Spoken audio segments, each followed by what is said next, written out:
yes, none of the kids are yours. Are you surprised? I mean, by the time I left the streets and I married you, I wanted to settle and have a family, but you're clearly impotent. You're incapable of having children, not with all those STDs that you've been carrying around all these years. So yes, when we got into this marriage, I wanted kids. I realized that you couldn't have kids, so I went out there and got them. Instead of being angry at me, you should be thankful that I'm able to push your lineage. I'm a doctor, not a journalist. So of course I knew that none of those kids were his, but it was not my job to let him know or to punish him. But it's so funny how fate and how life is, because I had to be the one to break the news to him. When you and I started, you knew very well that I was a married man, but that didn't stop you. So why should it stop these other women that I'm dealing with now that I'm married to you? Your husband is very distraught. He goes home and he just can't believe it. So he decides to call up one of his girlfriends to come and comfort him. So while you are in the hospital, wombless, your husband is at home being comforted by one of his mistresses. So you making breakfast for your husband and you're wondering what's taking him so long to come down. So you go upstairs and his phone is ringing. It's the mechanic. But he comes and dives for the phone, runs out of the room and answers the call. When he returns, he tells you that he has to leave. And you're asking him, why did you have to get out of the room to answer the mechanic's call?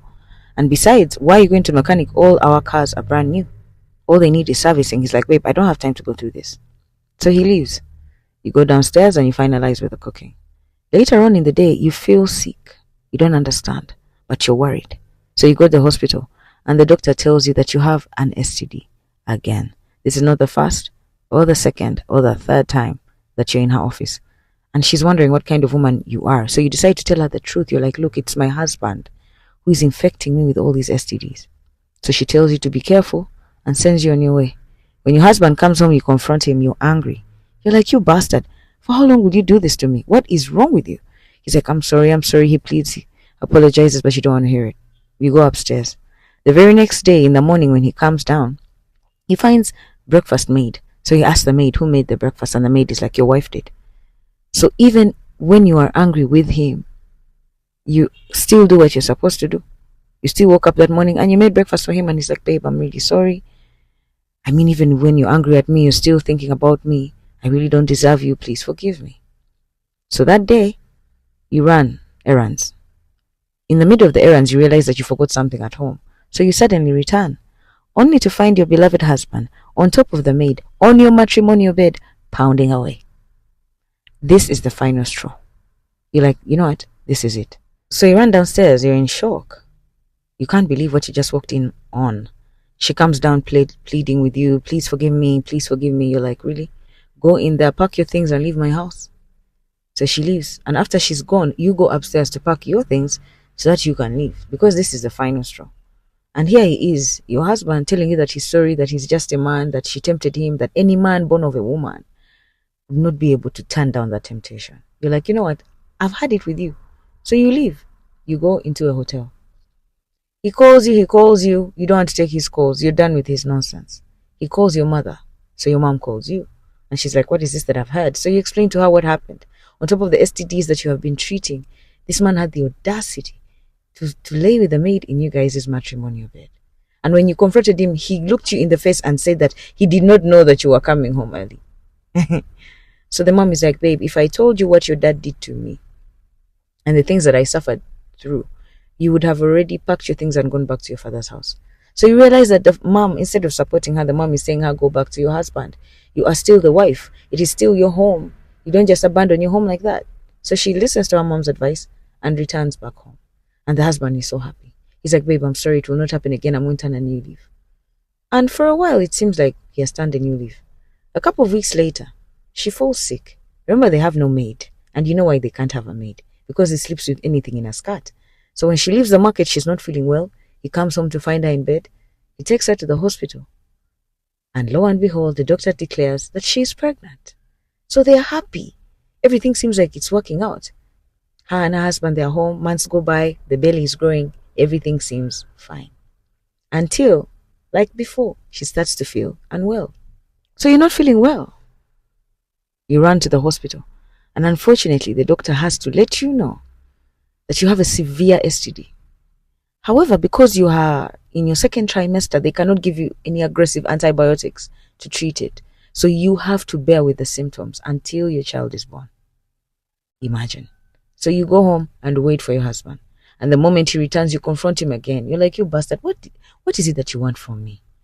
I'm pregnant and you have infected me, and now I cannot even get treatment because it could affect the baby. So this is the situation you're in. He asks for forgiveness. It seems like everything is okay. But remember, now you are dealing with the symptoms of a severe STD. You're itchy, you're scratching, you're smelling, and he won't even stand you. He doesn't want to be in the same room with you. When she comes in, he's like, oh, babe, you stink. And he's spraying in the room because of an STD that he gave you while you were carrying his child.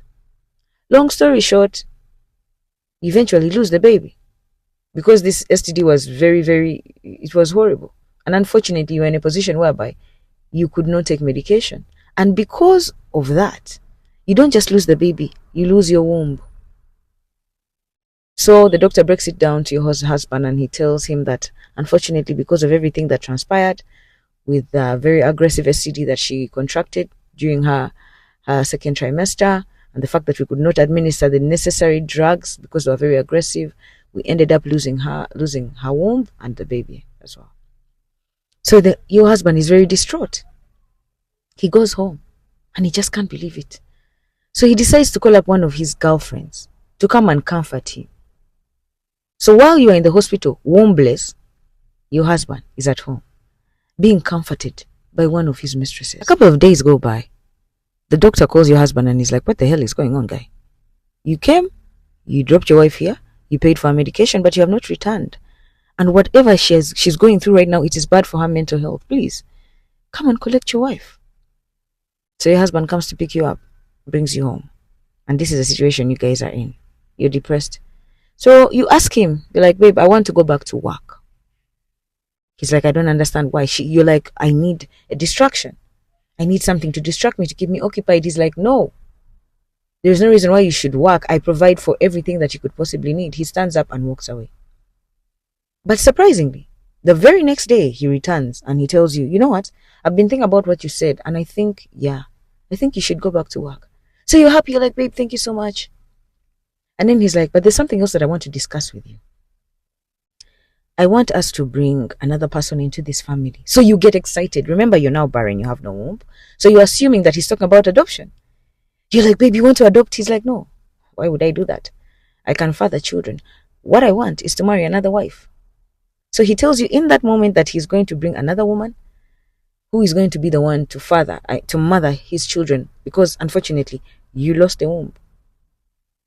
You are dazed. You cannot believe it. You're like, babe, no. He's like, yes.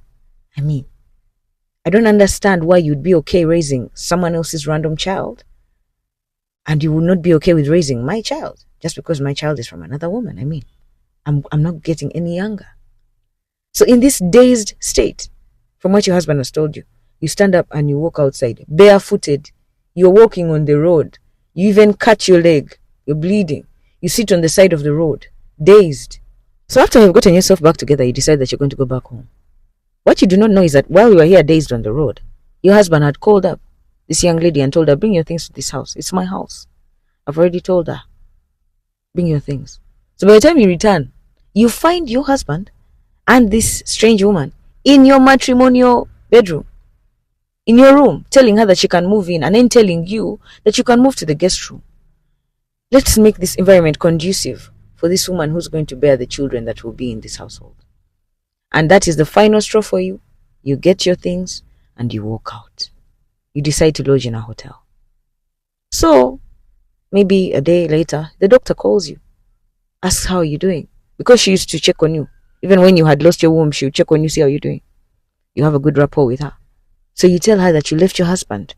You tell her that this man actually brought in another woman into your house, into your bedroom.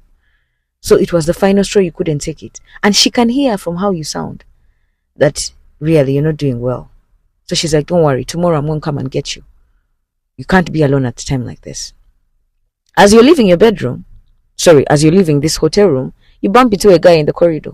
And he's like, excuse me, I'm sorry. Do you mind?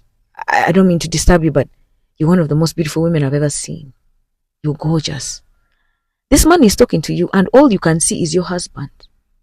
All you can see is the lies that men tell So all this anger and all this rage, you let it out on this guy. You insult him. You abuse him, and he's like, look, I'm sorry. I didn't mean to trigger you. He walks away. So the next day, this doctor comes to pick you up from the hotel, takes you to her home. She's like, I stay here with my brother. It's a duplex, but we only occupy 2 rooms. We have 3 extra rooms. Please use one of the rooms. Get back on your feet, and everything will be fine. So while the doctor is in the room telling her, please settle in and all that, the doctor's younger brother walks in. And the younger brother happens to be the young man that was in the hotel with her, the one that she lashed out on. But he didn't make it known. He just greets her like he didn't know her. He's like, oh, hello, nice to meet you. And tells the sister, please, can we talk? They get out of the room. So later on, she's the one who tells this woman that, hey, I met your brother earlier. I was in a bad state. I spoke to him badly. Please ask him to forgive me. This sister is like, it's okay. My brother is a really good guy. He's a sweet guy. And he seems like he's really interested in you. He didn't even mention it to me. Things like those. So you realize that she's trying to heal, but because of everything that has happened to her, she's very jaded. She's not interested in any kind of relationship. Now, like I said, she's very jaded. She has been through the worst of the worst. And she has no womb. In her mind, she's thinking, which kind of man would want me? So even when the doctor tries to tell her, oh, give my brother a chance, she's like, please, I'm not interested in that. Right now, all I'm interested in is getting myself back on my feet. I need to get a job. So you see the brother trying here and there, but she's focused on getting this job. And then she gets it. They show you 2 years later. She has been working. Everything is good. She seems like she's healing, But still, she has not allowed this guy to come close to her. She has not given the doctor's brother a chance. Right now, her and the doctor are like sisters, they're friends. So she asks her, she's like, you seem like you're doing good now. What is stopping you from giving my brother a chance? Do you know that your ex-husband is expecting his 2nd child? She's like, what? She's like, yeah, he seems to be happily married with that woman that he moved into the house. They already have a baby girl, and she's expecting a boy right now. You put your life on pause, and yet the person who offended you seems to have moved on and everything is going well with him. So basically encourages her that please just at least be a friend to him. But this chick, she's afraid. She's like, what will that friendship lead to? Every man desires to have children, and I do not have a womb. Have you forgotten that fact? She's like, look, just give my brother a chance. Just at least be friends with him and see where it goes. So she decides that that's what she's going to do. She's going to give the brother a chance. Time goes by. Things develop. She tells the brother her experiences. He also tells her what he has been through, how he was also jaded and let down by his fiancée. And they eventually fall in love and get engaged. So she comes and she tells this chick, she's like, oh, me and your brother, we're getting married. She's like, oh, I'm so happy for you. I told you that things would eventually work out. On this other side, they show you this man. He has gone back to his philandering ways with this new woman. So she's at home with her daughter. He walks in. The daughter runs, oh, hi, daddy. He says hi to her. She's like, what is wrong with you? You can't stop this.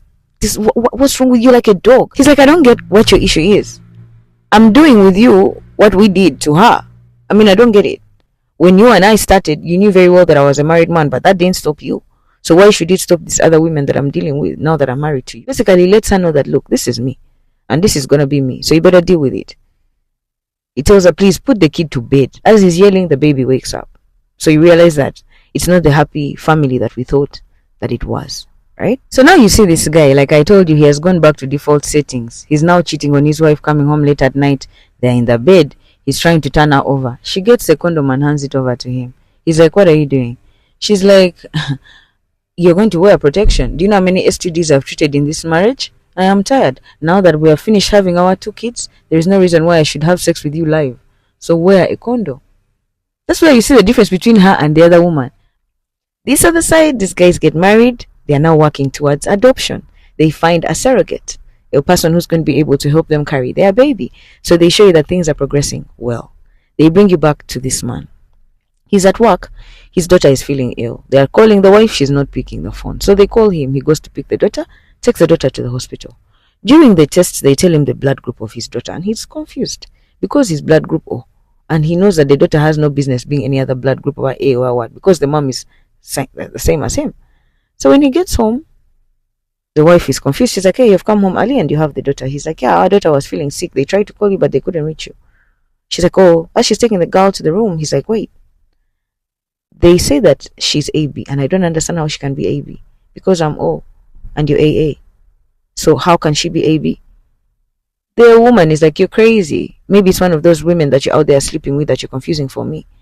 She just dismisses him and goes to the room. He goes upstairs, And he checks through the papers and he confirms that actually she is AA. So he decides that he's going to take a DNA test on all his children. Maybe a couple of weeks later, he returns home with the results, fuming, confronts her, saying, "You horrible woman, you witch. How is it that none of these kids are mine?" She's like, "Is that surprising to you?" This chick didn't even take a pause. She did not hesitate. She did not stutter. She's like, "Yes, none of the kids are yours. Are you surprised? I mean, by the time I left the streets and I married you, I wanted to settle and have a family, but you're clearly impotent. You're incapable of having children, not with all those STDs that you've been carrying around all these years. So yes, when we got into this marriage, I wanted kids. I realized that you couldn't have kids, so I went out there and got them. Instead of being angry at me, you should be thankful that I'm able to push your lineage." She was still talking. This guy snapped. He grabs her by the throat. Long story short, she's dead. So they show you the doctor, the one who was treating this woman and the one who's a sister to her current husband, breaking the news to her, letting her know that, "Hey, your husband was arrested last night. They caught him trying to dump the body of that woman that he replaced you with." And this chick is like, "What? What happened?" And the doctor says, "You see those two kids that I told you about that he had? They were never his." And the brother is like, What? You mean you knew?" The chick is like, "I'm a doctor, not a journalist. So of course I knew that none of those kids were his, but it was not my job to let him know or to punish him." But it's so funny how fate and how life is, because I had to be the one to break the news to him. What? The chick is like, "Yeah. I had to be the one to tell him that, look, this new woman that you got to replace my friend, both those kids, they ain't your gay. They ain't your babies." And that's how he snaps and does what he does. So the film ends with this man being arrested for life, having killed this woman. Her children are returned to her family.